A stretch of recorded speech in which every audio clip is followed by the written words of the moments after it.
In 2 minutes, we'll be starting the session.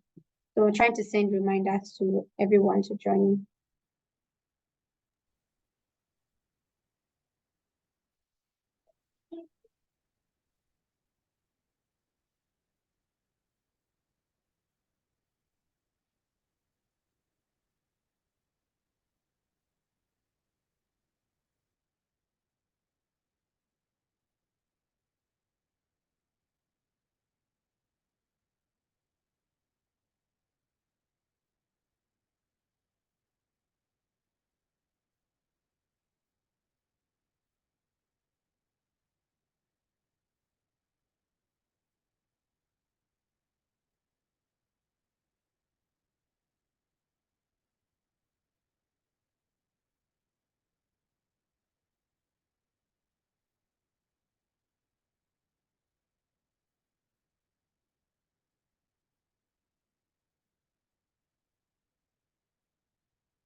All right, in 1 minute, we'll be starting the session.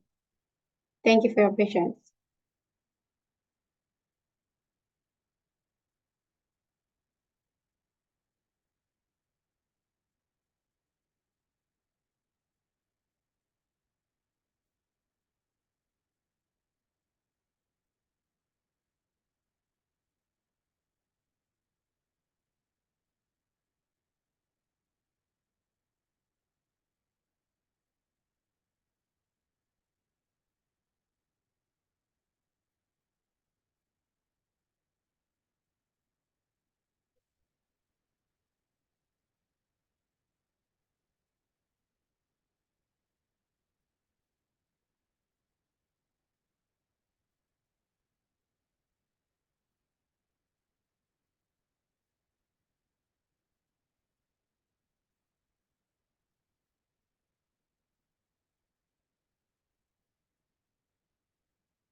All right, good day, everyone.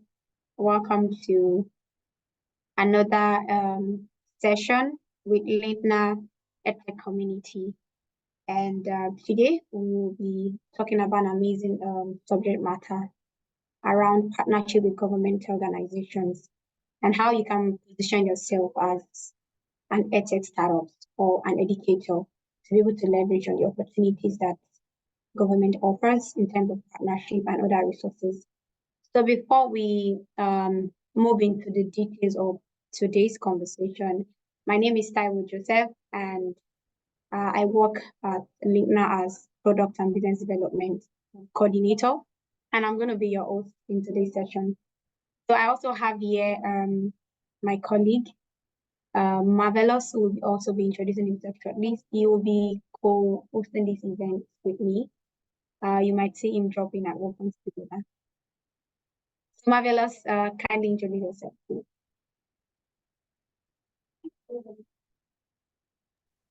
Hi, thank you, Taiwo. Hello, everyone. Yes, like Taiwo mentioned, my name is Marvelous, and I work as a product and research coordinator here at Lintna. Nice to have all of you here, and a special welcome to Julius, who is our facilitator for this program. And we hope to gain a lot of insights from you shortly. So yeah, thank you and welcome, everyone. All right, thank you so much. So yeah, I can see that a lot of people are joining in, but we'll keep moving on, and if we need to, maybe go back to some data information, we might have to do that because of people that are just joining in. So moving on, welcome again, everyone, and I would like us to introduce ourselves very quickly, if we can take everyone, or if we can, we just do the introductions. So I'm going to be calling you as I have you on my screen. Just tell us a bit about yourself, your name, what you do, basically your name, what you do. Yeah. I know if I get to your expectations, we might not leave you on time. So let's just go into your name, what you do. Who knows? You might be having potential partners here on the call who might want to work with you, and all. But yeah, I'm gonna be starting with Olajide. Yeah. Okay. Okay. Let me start with Steven. Yes. Let me start with Steven, and then we'll go to Olajide. All right. Hi, Steven. Hello, Taiwo. Good evening. Hello, everyone. Good evening. This is Steven. I hope you all can hear me. Taiwo, can you Yes. hear me? Yes, I can hear you clearly. All right, good evening. I wasn't even sure we're gonna make the meeting. So I'm Steven, an engineer. Practically, my specialization is in renewable energy systems, cost engineering, manufacturing, and things like that. But I also do a lot in terms of research and innovation, which is practically what brought me, into the EdTech circle, should I say society, basically. And that's what still kept me here, all this while. So I have a lot I'm doing with regards to that, but like you said, let's just make the introduction brief. So I'm just gonna keep it Yeah, brief. thank you. Thank you so much for making it brief. So yeah, I'm gonna be moving to Olajide. Quickly introduce yourself and what you do.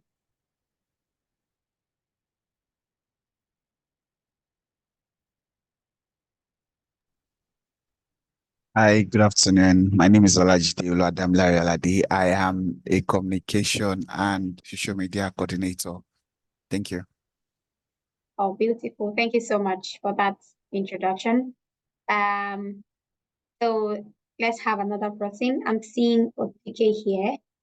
Can you please unmute to introduce yourself? And if you can't unmute, please just type in the chat box. We'll read it out for you. Thank you.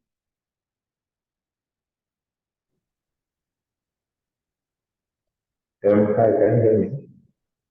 A bit muffled up, but we can hear you. A bit muffled up. Maybe you can move closer to your device. Okay, can you hear me better now? Yes, it's better. Thank you. Oh, yeah, all right. So good evening, everyone. My name is Otuke Ajayi. I'm a data analyst. Yeah, glad to be here. All right. Thank you so much for introducing yourself. So one more person before we move on to the next session. Who wants to go ahead and introduce themselves? I don't want to call you. Anyone wants to volunteer?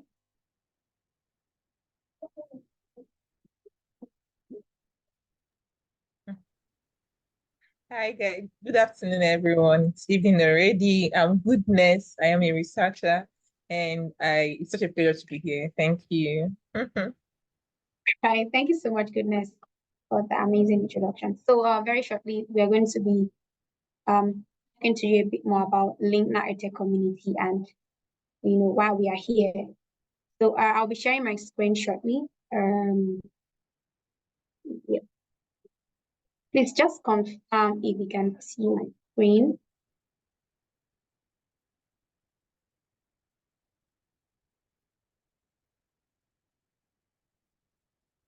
Can you see my screen, please?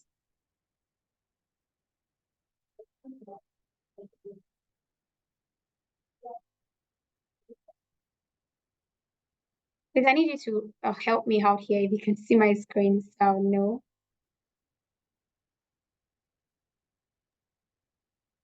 Please kindly confirm if you can see my screen. Hi guys, can you hear me? Yes, I can see your screen. All right, thank you so much. So welcome again to EdTech Cycle by Lintna. And you might be, you might have come across Lintna maybe on the WhatsApp group and you're wondering what Lintna is all about. Yeah, Lintna it's a white label solution for training organizations and businesses. So what we do, we make management of online academy very seamless with our integration of live class features to give your students in-class, benefits and features where they can, have the feel of having an instructor, even if it's an online class. We have user-friendly content creation, course creation, user interface. We have amazing features that can actually help your student learn more. We have the quizzes and so many other features that makes learning very seamless for you and your students. So Lintna has an EdTech community, which is what brought all of us here. So the vision of the community is to create a vibrant ecosystem for all professionals in the EdTech space, where we can learn, grow, and innovate. Like today, we are learning about how you can partner with government, and we have an expert here who has had several partnership and engagement with government, and is here to share some of those knowledge with us here. So what we are doing basically is we are advancing the education industry, and how we are doing this is via access to technology and infrastructure, and that is the provision of our learning management system. We are promoting access to funding and investments. We will delve into this by the time we are moving towards the end of the session today. We're going to be sharing an amazing opportunity for all the EdTech startups here on how you can grow your innovation. We're also creating support system, like what we are doing right here, support you, help you with resources and tools that you need to grow and scale your innovation. So these are impact in the last 5 years. We've been able to impact about 5,000 plus youths, 3,000 plus entrepreneurs trained, and currently we are present in 40 African countries. So why should you join Lintna EdTech community? I know some of us just joining today, just hearing about Lintna today. Why should you join Lintna EdTech community? One is because you have access to training, like what we are having now, access to networking, technology infrastructure for your innovation, funding, access to funding and mentorship. That's some of the offers that we have for you as being part of this community. Our aim by 2025 is to empower 500 EdTech startups, and of which I believe you're going to be one of them. And why we are doing this is to help strengthen innovation, build capacity of businesses that we have in Nigeria, and of course in Africa, but we are starting with Nigeria. So creating opportunities and facilitating access to funding for EdTech startups to grow their businesses into credible organization through various collaboration and partnerships. And I believe that one of the things you're learning today is how you can scale. One of the fastest way an EdTech innovation or initiative can scale is through partnership, and most importantly, partnering with governments, because they help you scale larger, faster, and you have a larger influence because you are accessing about billions of people all at once without stressing. So, and that's one of the things we are here to share with you. So, and this brings me to, what we are doing today. We are having conversation around how you can establish partnership with government to scale your EdTech startups. And most importantly, we are talking about the best practices and pitfalls.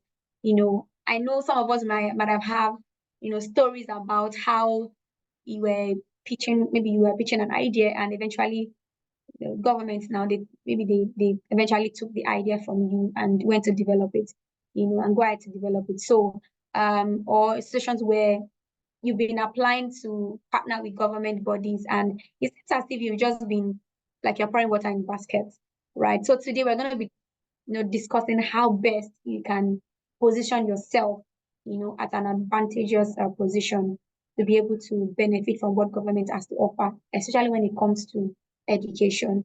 So shortly I'll be introducing our facilitator for this session. Julius Larry is the co-founder of Learner's Corner Education Tech Hub, and he has steadfast commitment to advancing inclusive education through the transformative power of technology. And he has been able to contribute, into several projects across Africa and beyond.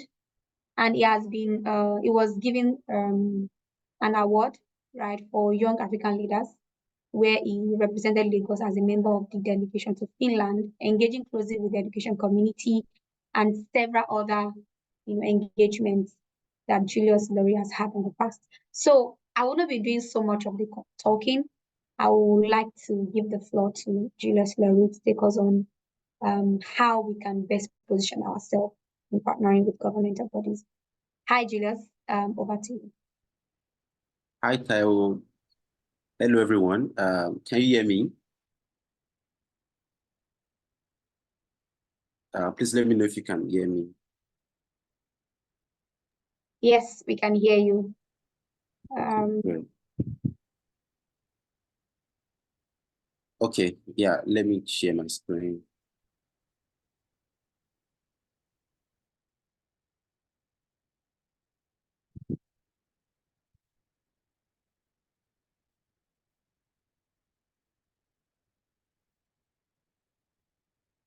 Okay. Good day, everyone. Thank you so much, Taiwo, for that introduction. It's a great privilege to be here, talking to us today about this interesting topic. And I strongly believe that at the end of today's session, everybody, we're going to learn, from ourselves. I'm looking forward to our contributions, our comments, and sharing of our experiences to working with government. Yeah, so let's just dive into the conversation. Establishing partnerships with government to scale your education startup in Nigeria.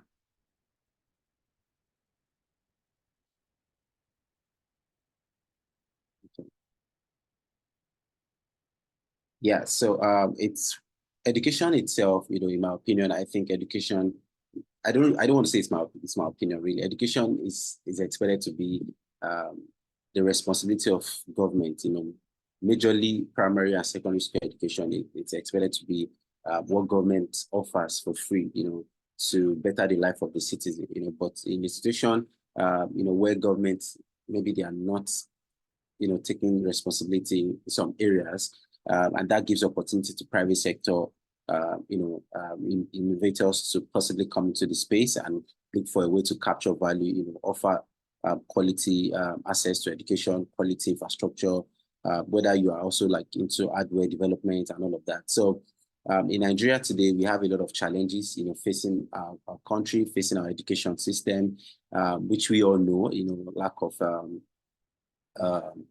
transparency and good governance and all of that, short funds, not enough funding for education, lack of quality leaders, to lead the education, scene. Yeah, so why, I don't know why my slide moves straight to this, but okay, let me just go ahead. Why is it really important to have partnership? Why is it important for us to really, think of collaborating with governments, expansive reach, like what I was said during our presentation, government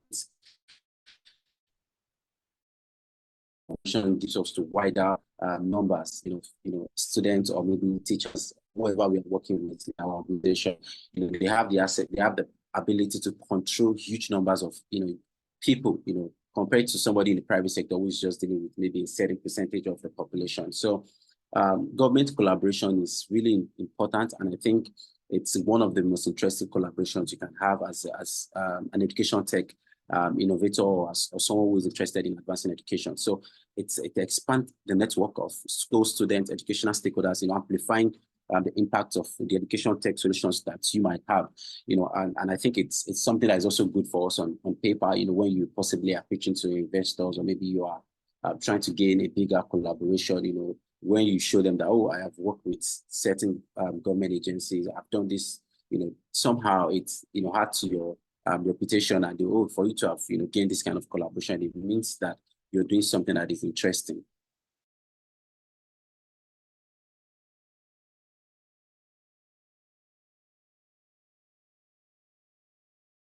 Another thing is robust resources.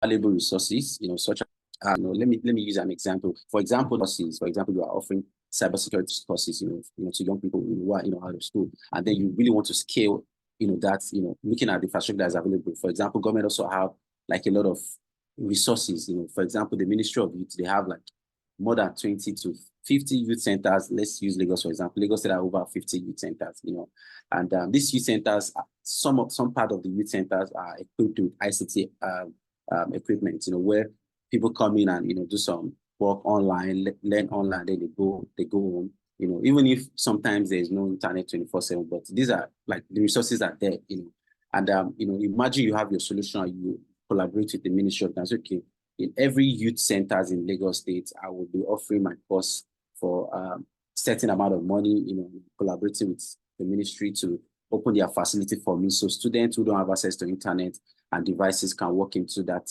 youth centers and they're able to use the resources available to access my solution.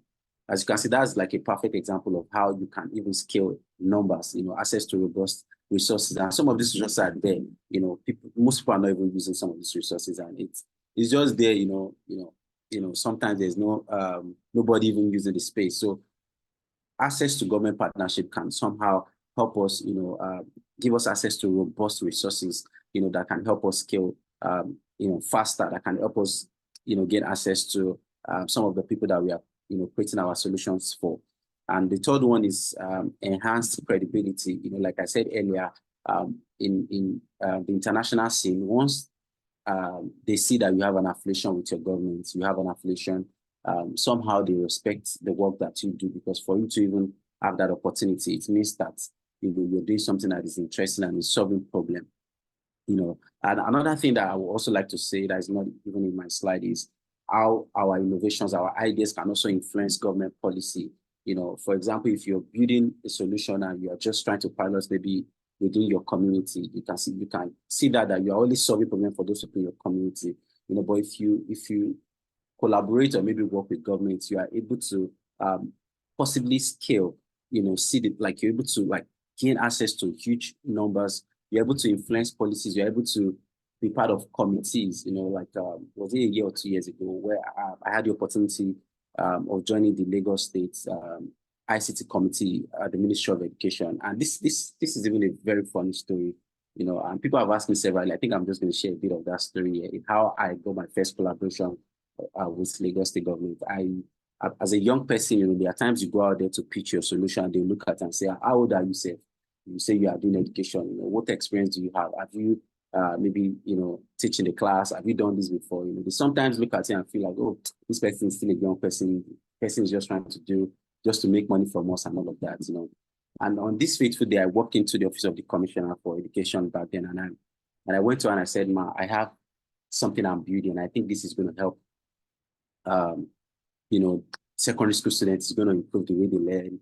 And I opened my laptop immediately. She gave me I think 5 or 10 minutes to talk, and said she's busy. So, and then I opened my laptop and then I showed her. I said, oh, this is good, but government is also, we are already in the companies. You mentioned a few companies, and I think you should just keep pushing. She said that. I'm like, okay, I'll keep, pushing my work, and I'm sure very soon we'll be able to collaborate. I went back again, I think 3 months after that first meeting, and she was like, okay, let me see what you have done now. So I showed her what we have done, and she was like, oh, this is good. Let me show you our agenda. And that brings me to, my next slide. What are the best practices of establishing government partnerships? So if you really want to work with government, you must understand that there is hierarchy, of leadership. Most people go and possibly talk to somebody who is in a lower rank. If you really want to, get those partnerships, if you don't want somebody to duplicate your work, you possibly need to walk up to either the head of the ministry, maybe the commissioner. In my own case, I walked up to the commissioner and I was able to get her to listen to what I was doing. And then she was like, okay, let me show you our agenda for the year, or for the 4 years, that they are going to serve. And she opened and said, okay, we are trying to solve this problem. We're trying to solve the problem. Maybe you can even help us. And that is how I got into the ministry. And that's how I was, invited to join the ICT committee to help, review policies. Not just me, we are like 20 to 30 consultants that was, invited, people from ULSC, people from different big organizations. And I was just the youngest person in the room.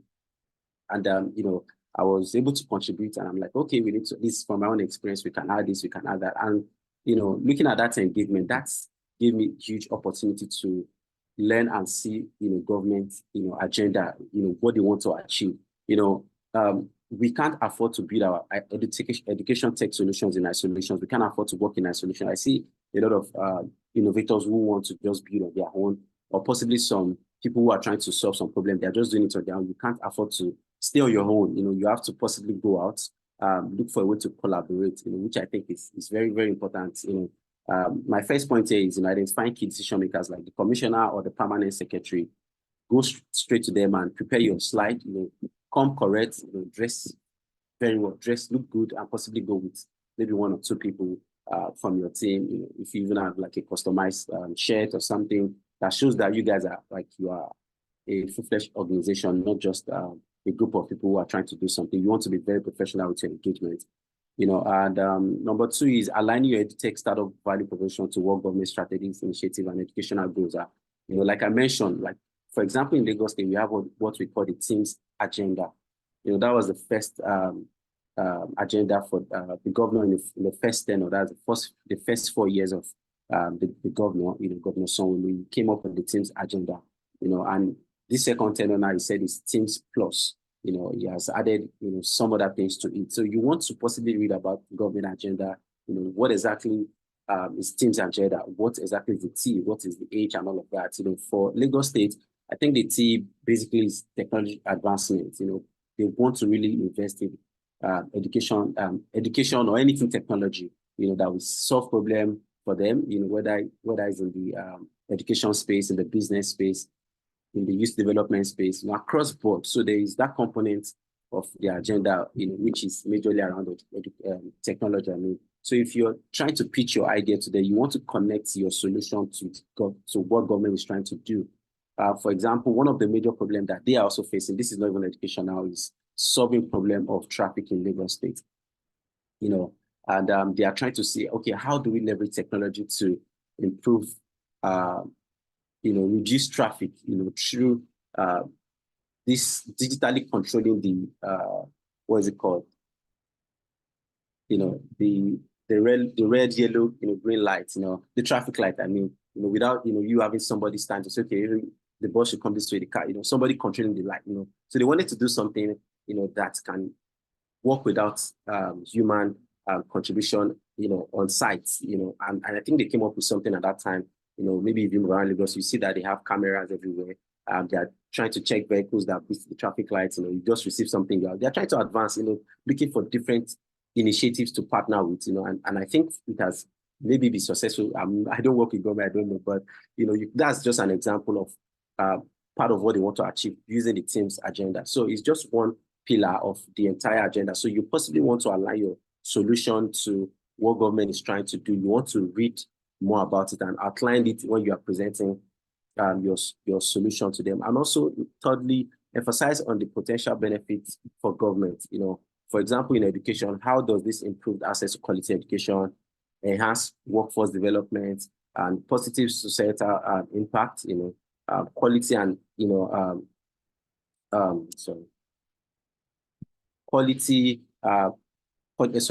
quantify the expected outcome to showcase the tangible value of the partnership. I think this is really, really very important, emphasis on how does this benefit the government. For example, if you check online and read some of the research that was published by the Ministry of Education, maybe 3 years ago, you will discover that Lagos State has high enrollment in secondary school.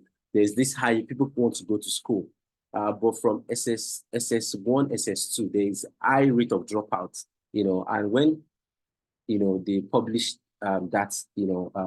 research report at that time, Lagos State, they're still like, okay, what do we need to do? Which innovation, which technology can we adopt to improve, the rates in which students will stay through the education? We don't want people to drop out of school. So possibly if you have an innovation that is going to help people stay in school, this is an opportunity. You possibly want to leverage on this information I've shared now, and I think at that point, they started thinking of, collaborating with different innovators who are building different education tech initiatives. And I think that's what led to the Lagos State Comprehensive School Program, which they started offering more content, more courses. They started thinking, okay, let's create syllabus on coding, for primary school, secondary school students. Let's work on cybersecurity. Let's create something that is a bit not usual in secondary school. So they divided into 3. We have the digital, the technical, and the vocational programs. And they piloted it in few schools in Lagos State. They wanted to see the impact of this on students staying in school through their education, because the rate of dropout was really going up from SS2 and SS3. I think I still have access to that report. I'm happy to share for anybody who wants to review. So this report itself explains a lot of the problem that they are facing. You possibly want to jump on that. You want to go online and see, where you can plug in, and also in not just even students now, from the angle of teachers. They want to empower teachers. They want to ensure teachers are able to use technology properly. Teachers are able to also deliver, the job. They are able to manage huge numbers of students in a class. Imagine you have 100 script to mark. That's a lot of work for teachers, and it's affecting the delivery of teachers. They are dealing with, a lot of numbers. We have huge numbers of students in public schools, and it's something that I think matters to them. Governments, because that's their responsibility. They are, saddled with that responsibility of providing access to quality, not just education, but quality education. So these are some challenges that they are trying to solve. How do we track attendance in school? How can the commissioner sit on a desk and the commissioner is able to see the number of people that attended classes today real time, without possibly pulling together different files, folders, and all of that. So these are some of the challenges. They want to be able to track some of these things. They want to be able to evaluate and monitor teachers' performance without properly, having a face-to-face interaction, leveraging different tech tools. So I'm going to use a case study of Imperial Education Technology and Lagos State Ministry of Basic and Secondary School Education. Like I think a year or two years ago, during one of our sessions with the ministry, we discovered that students in some certain areas of Lagos State don't have access to internet, and then the ministry was looking for an education tech provider that can offer something interesting, something that will not require students to use internet, and I think Imperial Education Technology provided these devices, they call that your offline servers. So what is the goal of the offline server? Offline server is just like a place to store information, and you can have it at every angle in your school, where teachers or students can access information real time without internet. Just like a bank, you're storing information and you're able to access content, you're able to access a lot of things that you want, to learn. And and before we know it, government said, "Oh, this is interesting," and they invested in it. They invested heavily in this, and I think in some schools, I'm not sure they have officially maybe put it in the news, but I know maybe in the coming months it's going to be everywhere. But they have been piloting this innovation for like a year now or a year plus. And I'm privileged to be in that committee to see how this works, even if it's not our company. But I saw how the process started and how they were able to make progress, make decisions, even deciding the location these offline servers will be installed. So you can imagine how one organization would thought of, oh, let's try this, and immediately nobody queried that idea, and they immediately invested heavily into that project. And today some students in those areas, I don't want to mention, I don't know I don't know the exact area in Lagos now, but I know it's possibly around most of these communities that don't have internet, or maybe the internet is very bad, maybe Badagry or Play and some of those, far reach areas. So, and this is really an interesting, opportunity for this company. And today they are also working to see how they can scale that. Just imagine what happens if they are able to scale this across all the secondary schools in Lagos State. The numbers of students that will be using that solution, the numbers of students that will have access to everything that they are doing, and how it's also able to scale, because now you are dealing with millions of students, like huge numbers of students, secondary students, or maybe, primary school students. Another case study I'm also going to use, this was my own personal experience. I went to the ministry. I was trying to pitch my solution to them. We are designing this content, you should check it out and all of that.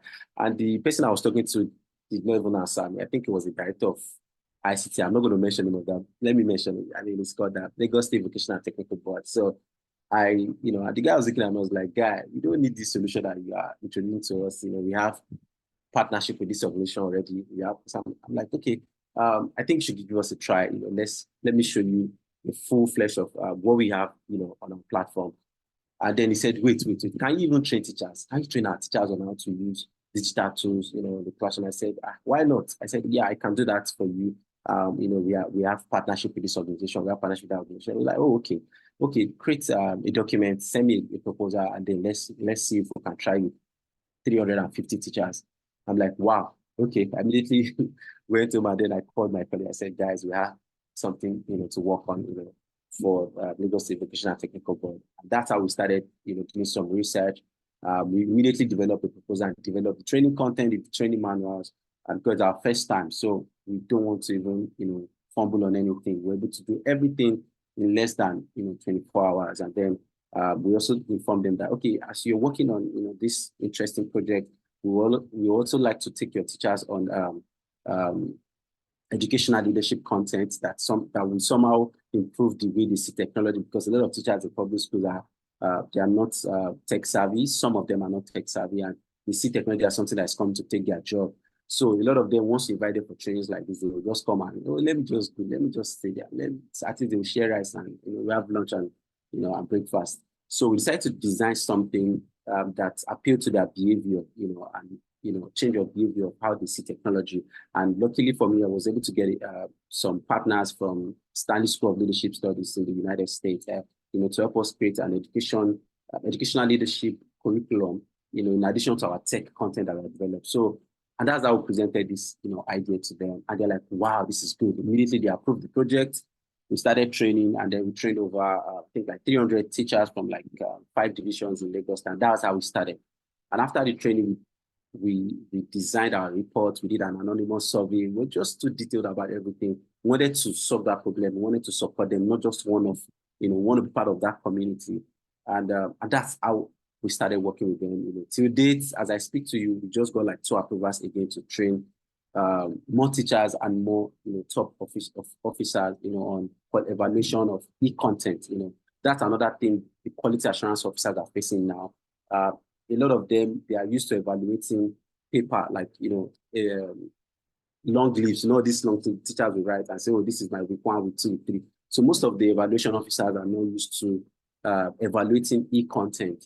Now that some of these teachers have been trained to use PowerPoint in the classroom. So there is that gap between what government is doing with the teachers in secondary school or maybe primary school and what the evaluators are looking at for, especially those in quality assurance department, and also the vice president, principal academics, they're always looking out for, give us the paper, if you send me anything, if you send me an email, I don't check emails, just send me the papers, which is not their fault. So we now developed we had to do some research and say, okay, government, we discovered there is this communication gap between your teachers and the evaluators. We want to introduce this program to them.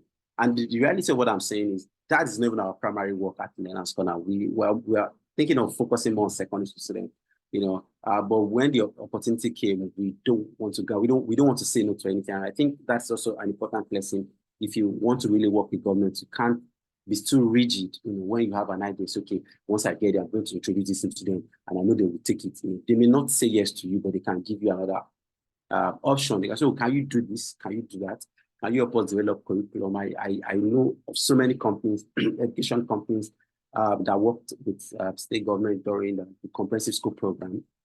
And some of them, that is not what they do primarily, but because they were, flexible enough to change, not really change, but to be able to like, oh, we can still offer this solution, and we can still do this for you. We can still do that for you. So, and that's just it. And today, I have really benefited, our organization have really benefited from working with government, and that's expanded our work, even out of Lagos, especially our teachers training program. And it's really been an interesting opportunity for us. And I think for everybody that works in education, because education product is not like fintech or any other product out there. Education product is more of like impact based. People must learn. There must be a before and after story. So if you are telling me that your platform, if you are telling me that your platform is going to help this person become this person, so you possibly want to paint a story of this is where we are. Once you use this product, this is where we're going to be. So education is an impact business. It's not just an exchange of money. Okay, exchange, oh, pay this and get this in return. Buy this and we must see the impact of whatever you're doing on the student. I think it's one of the most important things that we really need to understand, that the transaction in education, it's not a short-time transaction. You want to possibly think of your product or whatever you're doing, or whatever engagement you have with government as a long-term project, because even the process of approval can take a year. It can sometimes take so much time. So if you're trying to do anything with them, you don't want to be in haste to say, oh, we have to do this tomorrow morning. No, it doesn't work that way because of the paperwork that is involved. So we need to have this perspective. It's going to really help us on how we develop and engage with government. Having said that, let's move on to the next slide. So pitfalls to avoid, bureaucratic challenges. Sometimes you go to the ministry and the person you want to talk to is not on seat. You have to possibly sit down and sit down and sit down and sit down and sit down. Keep waiting, coming back today, coming back tomorrow. I mean, that's a major challenge, and it's a major challenge. I don't have any word to describe that, because I've also experienced it severally when you have appointments with some public office holders and they tell you, oh, can we meet tomorrow? And then you go there, and they tell you, the person is not around. You went for a meeting with so person.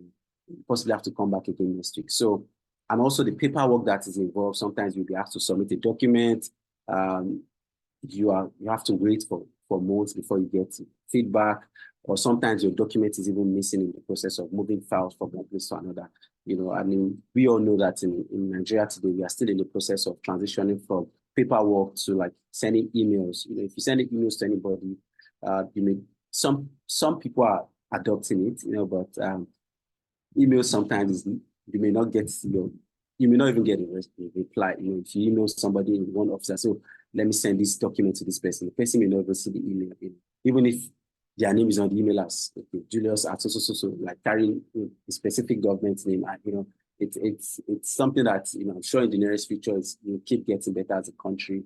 And I strongly believe that, and that's why we that work in the education or technology space need to start thinking of different innovations that can possibly help reduce the bureaucratic challenges that education tech or maybe innovators or whoever is trying to partner with government are facing. It's a very major challenge, but I think one of the ways we can scale or we can possibly beat that challenge is to find a way to build quality communication between the person that is in charge of the ministry. Like I mentioned earlier, like you want to possibly talk straight to the commissioner. You don't want to possibly go and start speaking to somebody who is still like a middle-level officer who cannot decide anything. You want to find a way to connect with the commissioner or the permanent secretary, and you want to be very comprehensive with whatever you're saying, because every of the file goes to their table. They are the one that decide whatever they want to do with your project. So imagine you have the opportunity of connect, and that's why it's also important for us to attend, major government events. You need to possibly even attend some of their private, even if you are not invited, you want to just go there and build connections. You want to attend and connect, exchange your business cards and stay in touch. And then you want to maybe go regularly. If you really want to work with government, you must be very consistent. You don't want to maybe be going once in a while. So let's just go and try. Let's go. You have to be very objective. You have to make up your mind to say, okay, we must get this done. I must collaborate with government. Another thing is you may not even collaborate with them on something that is big that will require them to pay you. Because anything that require them to pay you at the early stage, it will take time. Sometimes they tell you, we don't have it in our budget. Maybe you have to wait for next year. We can't afford to pay. We can't afford to pay you this amount. We can't afford to do. Tell you different stories, that sometimes is beyond their control. You possibly want to start, or maybe something very small, maybe just an information session event, or maybe international day, for example. You want to start an event, International Youth Day or International Education Day. You want to say, oh, Commissioner, please, I would appreciate if you'd be able to come and speak, and I want to partner with the ministry to host. And I'm not asking for anything, really. I just want to build that connection. So on the surface level, it's faster than when you're trying to sell a product or when you're trying to sell your service to them. So it's one thing that we have done that I think has really helped us. And also conflicting priorities. Like I said, the agenda of government is always there, and some of them have special interests in some things. For example, somebody can be in this office and say, okay, I'm interested in anything technology. Another person can come and say, oh no, I'm not interested in technology. I'm interested in improving behaviors of teachers. Somebody can come and say, oh, I'm interested in motivation of teachers. So everybody, that comes to public offices have different goals, they have different agenda. And it is whoever the person that is making decision want to do, that's what the ministry will do. So nobody can really decide for them. except you have the privilege, of possibly meeting the governor. And you're like, oh, I'm sorry, Mr. Governor, I have this idea. I would like to work. And then it gives you a card or a note. I say, okay, take this to so place. You see that they treat you, maybe, they treat you, they will address your issue immediately, and they'll respond to you immediately because you are coming from a higher authority. I've had the opportunity of meeting somebody, top government official. She gave me a card and she said, she signed on the card and said, take it to the so person at so office and tell them you want to speak to this person. And I said, okay. And immediately I took the card, I went to that office. I didn't even stay there for I didn't sit for up to 30 minutes. Immediately I got in and I presented the card. So, okay, from this person, oh, sorry. Please just wait. Let's quickly go and check the results. And immediately they set up the meeting. In less than an hour, I was already speaking to the person who I needed to talk to. So sometimes we must find a way to beat some of these challenges, because it's not just even in Nigeria. It's something that happens across the world. It's not just Nigeria, but in Nigeria it is just more a bit more difficult considering the system of government. And also thirdly is the regulatory compliance. I'm sure you guys are familiar with the LASTRA card. You know that LASTRA card now is something that if state governments looks at, for example, if you want to benefit from any of the government programs, if you're applying for anything, you see them, they say fill in your LASTRA number, because they want you to know that this person that is benefit from this program is someone that stays in Lagos State, not someone that's come from another state to come and benefit from that program. And this approach is also now being taken into secondary school, to teenagers now. I think they are currently working on something very interesting for that. I think they have started already, because the last time I got the update, I knew they have started with young people already. The Ministry of It have started taking, another kind of youth card, where you have to possibly, register as a young person, and also for secondary school students. So imagine you're introducing an education technology product or any tech product to them, and they tell you, we can't give you access to the information of our students. You possibly have to collaborate with maybe their server, or maybe their their Ministry of Science and Technology. I think that's what happens a lot of time. You possibly have to go and have another meeting and say, okay, I'm doing this. I have this idea. How do you think I can integrate with the system, the existing structure? A lot of them will never say yes for it. Take information of students. Even if your solution is great, they always want to integrate their own. So they're able to control, because if you have access, imagine you have access to over 50,000 students' information. Do you know that is a lot? You can do a lot with that information. So governments sometimes are very careful with that numbers, because they know that people can always take advantage. So you want to possibly also think of some of the regulatory requirements for anything you want to do. You want to make your inquiries properly before going ahead to say, okay, I want to partner with you. For example, the offline servers now, I think it's solely controlled by the ministry. They have the sole rights, in partnership with whoever installed it, but the person will only be able to maybe upload content, but the person may not see sign up information. So these are some little things you want to possibly, and then you also want to be careful with the kind of information that you have on your platform. Maybe you have teenagers content, and some of this content are not they are not age appropriate. You want to possibly do your research and know, how do I get this to the right people? You don't want to be developing something that is meant for adults. You don't want to be showing that to teens.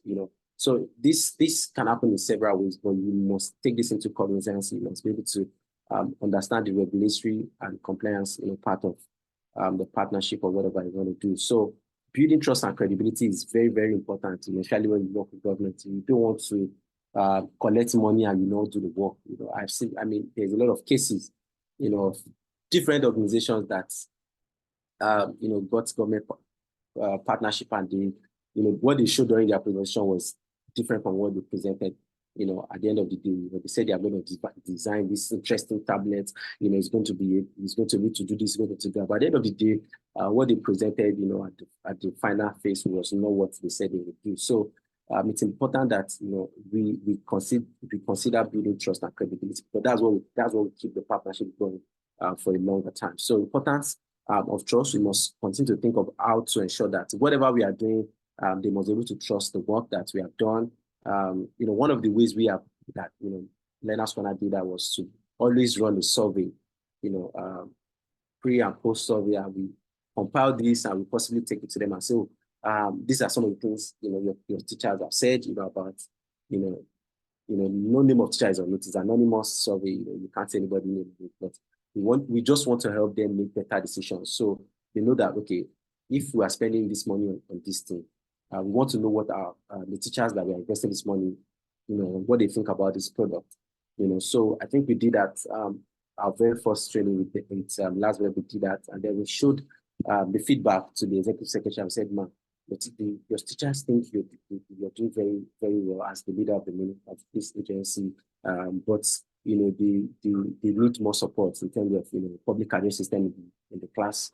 They need laptops. Some of them don't have laptops. So if government is spending money to teach them how to use digital tools, where are they going to be using it?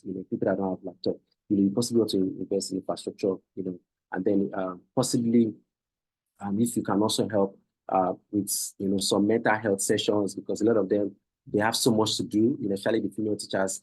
Some of them have like 5 to 6 sessions in a day, and some of them have family, they have family problem, they have this problem, and they still need to go to class and teach. So maybe once in a while you want to do a free mental health sessions, on how to relieve stress, so a lot of this, when we presented it, it was really beautiful, and I think we can always work with these people. Because we are built trust, and we ensure that every of the receipts for everything we did, was issued, on time. I think that's something that we really need to think about. And for everything we said we're going to do, we did it. We even did beyond what was expected. Yeah, fostering a positive relationship is also very important. You also possibly want to stay in touch. I don't want to I'm not saying we should, I'm not saying you should bribe or anything, but a lot of the private sector companies know how to do this properly. When it is Christmas, they will just send one ampa or maybe one small bag of rice or something to one ministry, or maybe share something, maybe souvenir. That is one of the fastest way to keep your relationship, especially when you are working with government. And this is not just even government, even the private sector. If you are working with private schools, you understand this also, because a lot of them also want to benefit. Once it's Christmas time or there is a specific thing you're doing, you want to give out some souvenirs, you want them to see what you do and benefit from whatever, even without paying you for it. So these are one of the most interesting ways you possibly want to. I'm not saying you should possibly go and give somebody money or some but you possibly want to continue to build that relationship by going as a company, maybe designing something as your company. With your company logo, your company brand, and all of that, you send it to some of them, and you see that definitely when they have opportunities, when you bring your proposals, they will possibly want to listen to you because there is a relationship now. And then transparency in communication is also very important.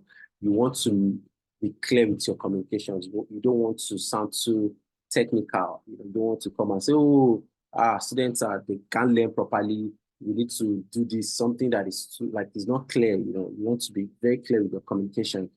This is what the solution will do. This is what we discovered. This is what is going to solve, and this is what we are presenting. You want to also, and I think that's why it's also important to have done your research before you possibly proceed. Transparency is also key, especially for those who are building hardware. Maybe you are in the hardware space. You possibly want to let them know that this device that we're going to be designing for the students is going to have a storage of 20 gram or 30 gram or whatever. You want to let them know that, this thing is going to have this storage capacity. And then at the end of the day, you want them to, when you deliver it, you want them to see that, this product you gave to us, that's the exact thing that you mentioned in your proposal when you submitted the proposal. A lot of, people, that, what I'm talking about, they come and then they show you something else during presentation. And when they deliver the product, you discover that the stuff can even download Instagram, and it's just very bad, So you want to be very transparent with whatever you are presenting to them, and it's something that keeps you on the game, because once they can trust what you do, once they can trust your work, definitely they will always want to support whatever you are doing. Collaborative approach is also very, very important. You want to ensure that you are not trying to do everything on your own. You want to let them know that we need your inputs. How can we work with your teachers? For example, we are building content, educational content. You want to can we collaborate with your teachers to also work with us to build this content? Can we do this together? Like, collaboration is key. And I think that's one, thing that they really look out for. It's not just for it to come and, oh, I'm the facilitator, I'm the this and that. You want to give them the privilege to also, be a part of whatever you're doing. And I think, that will help, them take you serious. And then legal and regulatory consideration. I think this is very, very, very important. Data privacy, intellectual property, contractual agreements, seeking legal counsel, especially when you have legal document in front of you. Maybe you are expected to deliver a service for 2 years. You want to know what is involved. How do, in case the person in office does not come back. Oh my God. Sorry, can you people still hear me?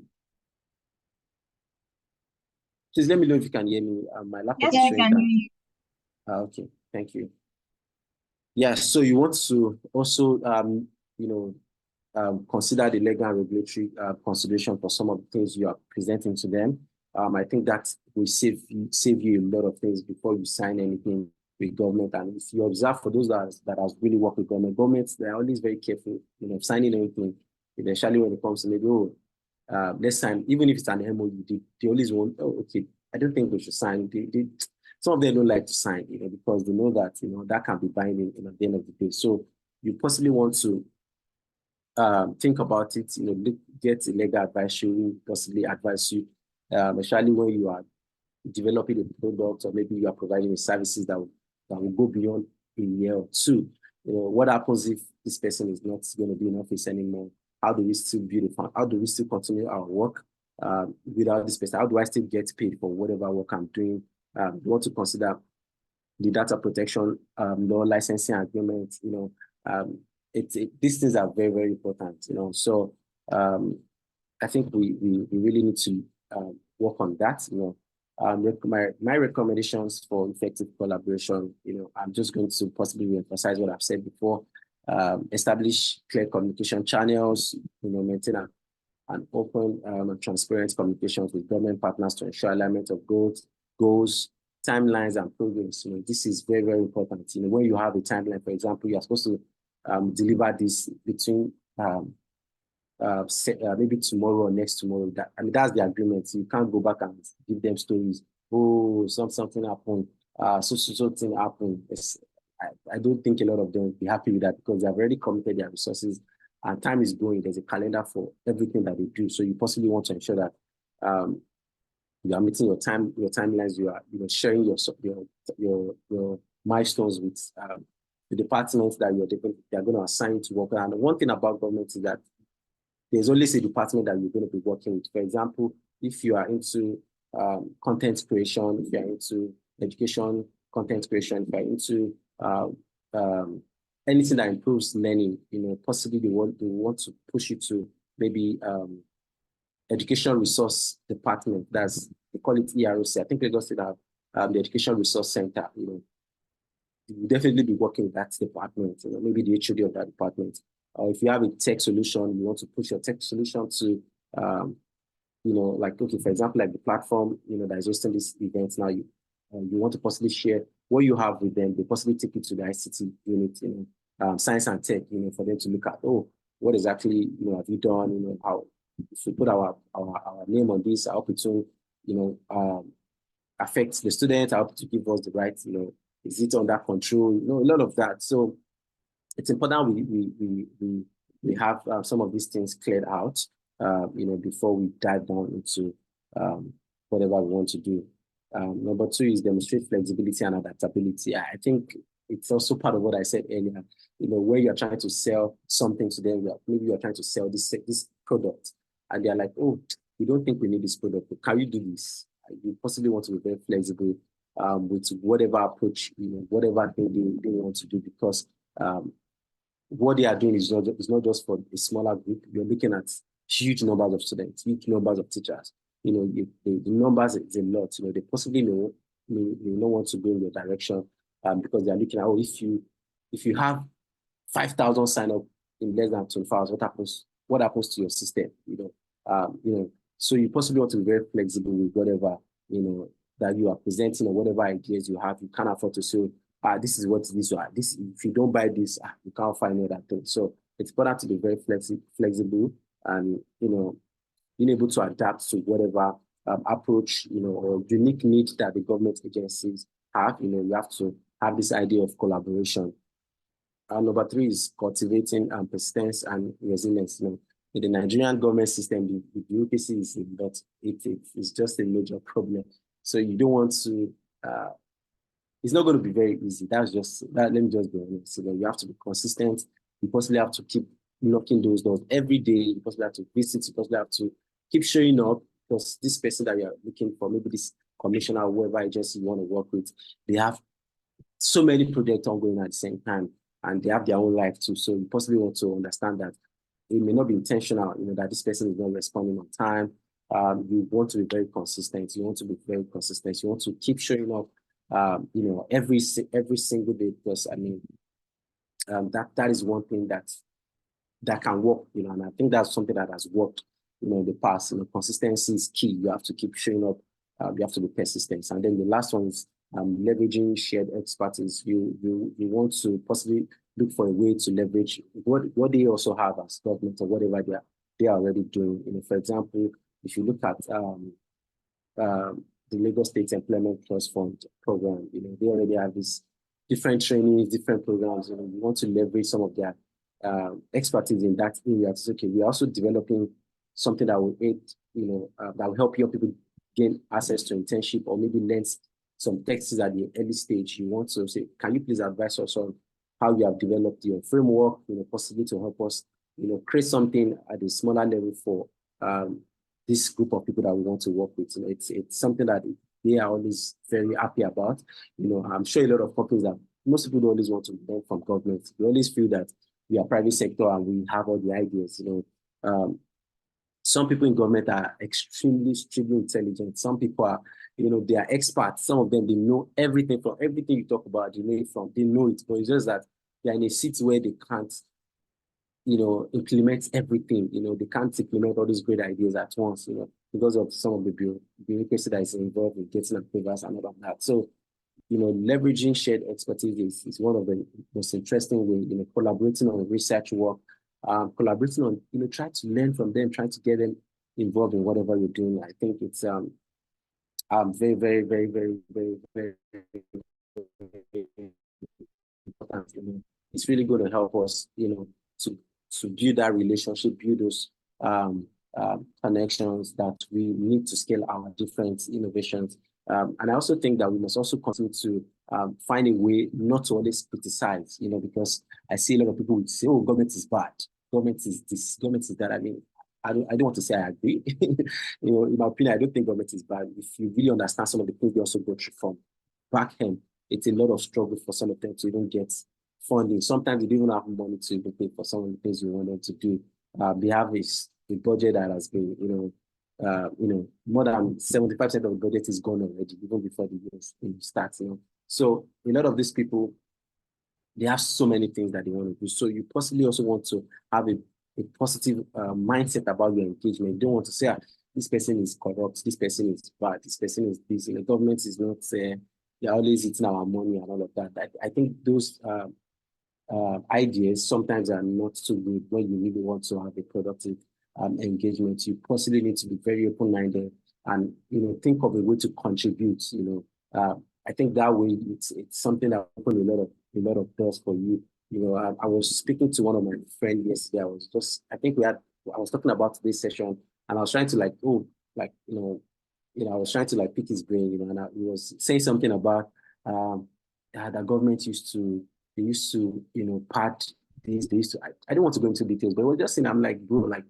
I completely agree with you, but it's not enough. It's something that is very complex. You know, you can't just, you know, use one person to judge everybody. But sometimes we also have to have that right mindset to say, okay, whatever I'm going to do the right thing, you know, and I'm sure when they see my stand in whatever I do, they'll definitely align, you know, with whatever I wanted to share with them. So on the final note, I want to appreciate the opportunity here, you know, to present here. And I look forward to, you know, getting our feedbacks and also learning from our own experience, you know. Thank you so much.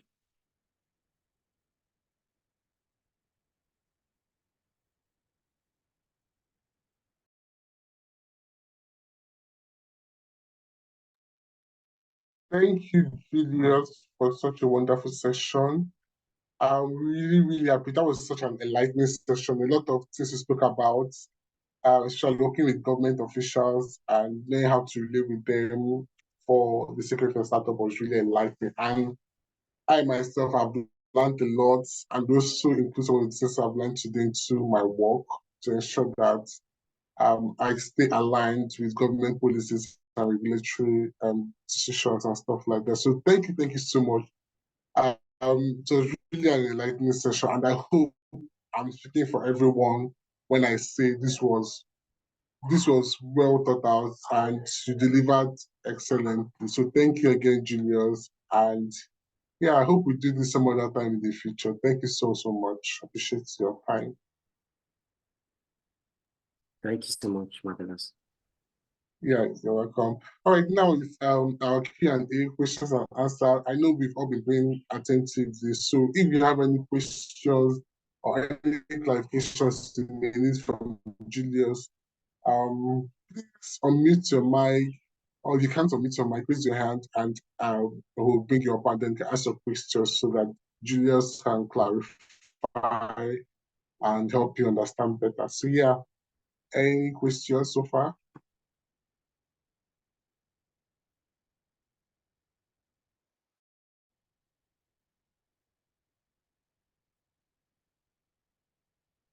Goodness, Jude, Stephen, Abraham, Esther, Aniet, Elizabeth. Any questions for our facilitator before we move ahead?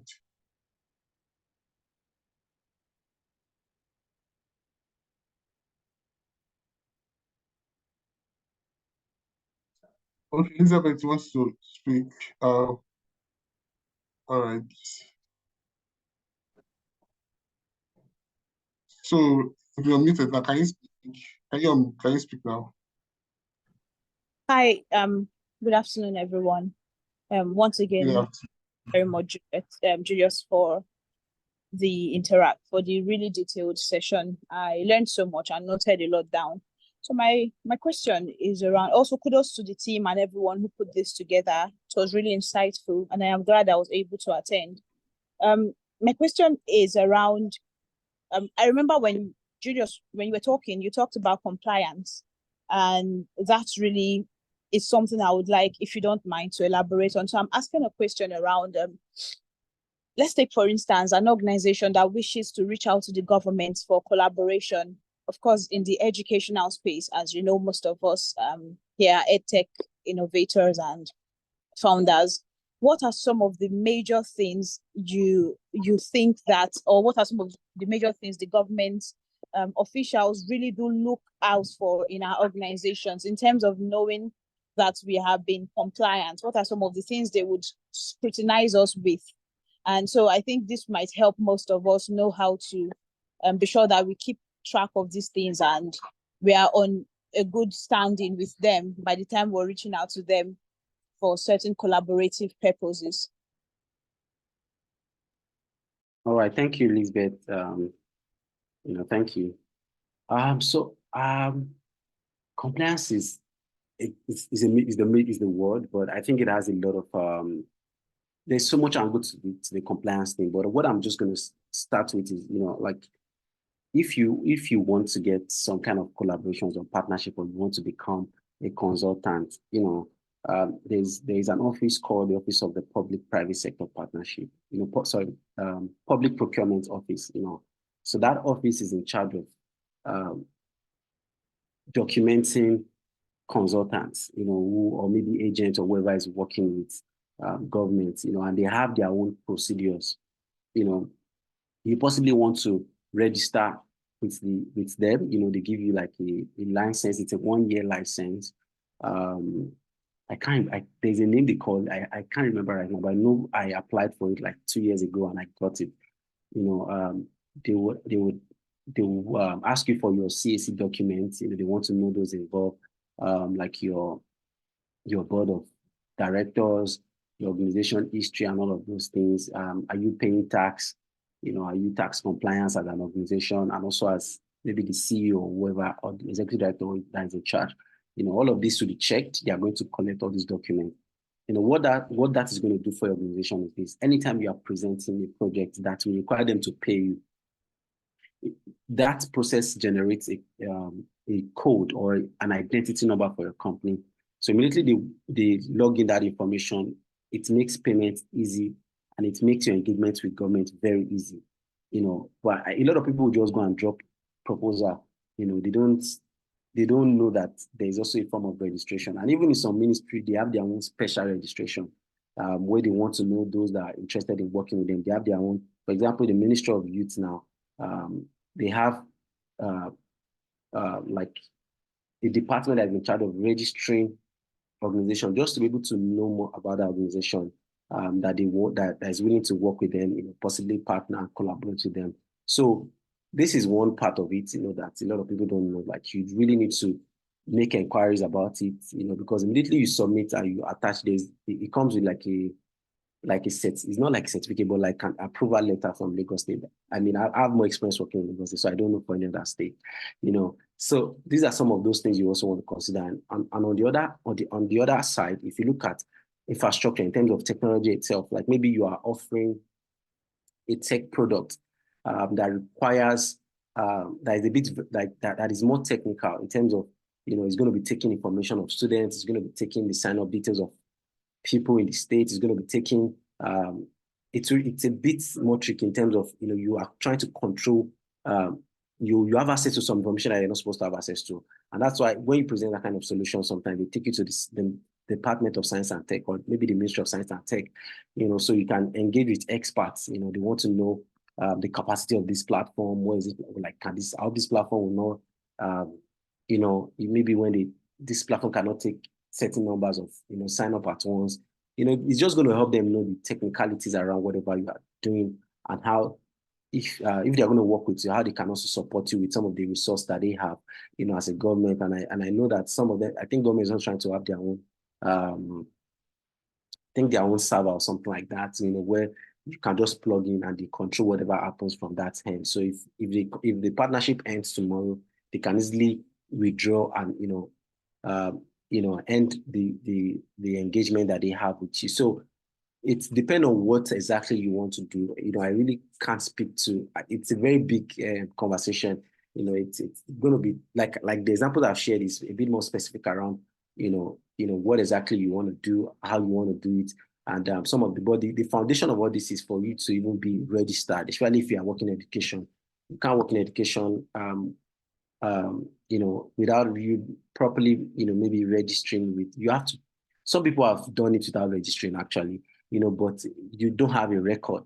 You don't have a record, in the long term, and that is not a good way to build a long-term relationship with government. You must properly engage. You must properly follow through with whatever guidelines and procedure that that the government has stated. So you don't want to like cut corners and say, okay, because they want also get you to pay taxes. They want you to pay tax. They want to know that we are working with somebody that is paying taxes. The person is also, if you are even getting money from us, 70% of the money we are paying you is going to so maybe government initiative or whatever. So I really, with the little I've shared, you're able to pick something, Elizabeth.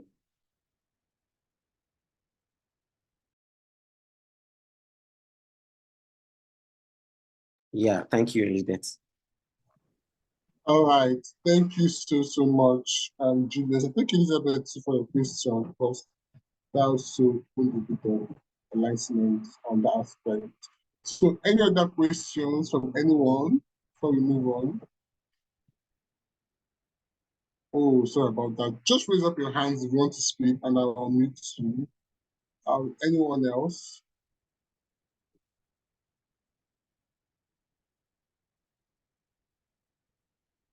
All right.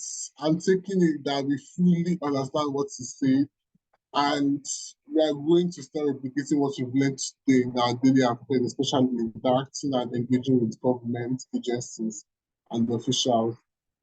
So, so that is all right.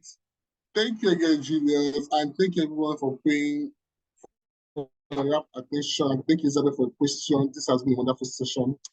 All right, moving on, we'd like to share with you guys an amazing opportunity here at Lintna. very soon. Confirm if you can see my screen.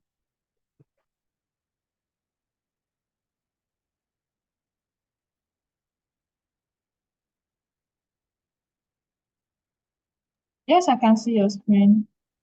All right, great.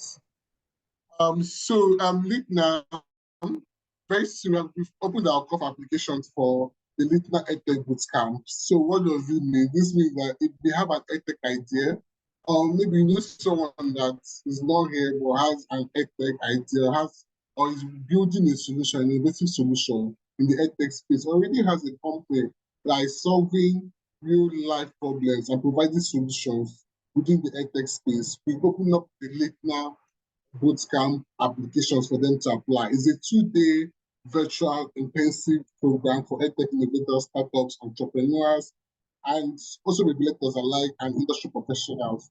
So we'll be dropping the link on the group, on the Lintna community. So if you're in the community, kindly join in. And then you can apply and get into the 2-day bootcamp. Now, this 2-day bootcamp will be it's an opportunity for each and every one of us to come together and also interact and network with industry professionals and colleagues alike. There will also be access to funding, technologies, like our Lintna LMS. We are going to give you unique access to the LMS. And if you're an EdTech innovator that has an EdTech academy or building something that has to do with teaching and learning, the Lintna LMS will be open up to you and you're able to see how it will help you accelerate your learning activities with your within your own academy, your own startup or school or company. Another thing that we're doing for with this 2-day bootcamp is also access to investors. So if you get accepted to the bootcamp, you also have an opportunity for you to also pitch to investors. You can talk to people that might be interested in your products, and then if they're aligned with your vision, you can invest in your vision as well, in your startup, and that could be the start of something great. And also, we'll have 2 winners that will be granting funding to. So this means that you have to bring the A game onto the program. Sometimes you the program, there'll be an opportunity to discuss, talk to a panel of experts, and then there'll be 2 winners selected that will be giving access to funding for this bring this to the bootcamp. So if an EdTech innovator on your here, we are opening it up by informing you, as a community member, giving you head start to start making plans to apply for this program. If you know someone that is doing here as well, but would greatly benefit from this program, also share it with them. And we hope to see you when the 2-day bootcamp begins, and then we'll see how we can all help each other go from there. Thank you again, everyone. Thank you for your rapt attention. Thank you for attending. Thank you for your question. And thank you to our facilitator, to Julius. Thank you so much for the opportunity and for speaking with us. We really, really do appreciate it. And we hope that you honor our invitation again when we come working, because this was really, really great. And again, I'll speak for everyone when I say that we've really learned a lot from you today, and we want to thank you again. And and wishing you all a happy Workers' Day tomorrow and a great day ahead. Thank you so much, and have a good evening, everyone. All right, bye everyone. Thank you so much for joining in. Thank you. Bye. Everyone, thank you so much. Bye, everyone. Bye.